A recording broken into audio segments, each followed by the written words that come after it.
ছেলেটা হঠাৎ পা পিছলে পড়ে গেল এক সোনা ভরা গভীর উপত্যকায়। চোখের সামনে হাজার হাজার টন ঝকঝকে সোনালী শক্তি দেখে সে হতবাক। তারপর সে এক লাফে উঠে দাঁড়ালো আর দৌড়ে ছুটে গেল সেই ঝলমলে জায়গাটার দিকে। সে পাগলের মতো নিচে পড়ে থাকা সোনার মাছ কুড়াতে শুরু করলো।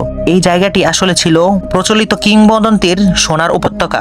গুজব আছে যে কেউ যদি এই জায়গাটি দেখে সে অর্থ ও ঐশ্বর্যে ভরে উঠবে। এই মুহূর্তে ছেলেটা পুরোপুরি পাগল হয়ে গেছে। একটাও মূল্যবান সোনার শক্তি যেন না ফেলে যায় এই ভয়ে সে একটার পর একটা তুলে নিচ্ছে। হঠাৎ একটি উজ্জ্বল আলো তার দৃষ্টি আকর্ষণ করলো। সেই কৌতূহল নিয়ে সামনের দিকে এগিয়ে যায় আর তা দেখে সে ভয় পেয়ে পিছিয়ে গেল। সে সবকিছু সহ্য করে পরের সেকেন্ডেই সামনে গিয়ে কঙ্কালকে ঠেলে ফেলে আর তার হাত থেকে সোনার হাতবন্ধনী খুলে নিজের হাতে পরে নিল। তারপর আবার ফিরে গেল সোনার পাহাড়ের দিকে আর শুরু করলো তার বড় স্বপ্নের অভিযান। যখন সে ব্যস্ত ছিল সোনার শক্তি গুছিয়ে রাখার কাজে, ঠিক তখনই তার পিছনে থাকা ধনভাণ্ডার থেকে আচমকা সবুজ রঙের ধোঁয়া বের হয়ে আসতে লাগলো। এখন শুরু হবে তার বিপদের নতুন অধ্যায়।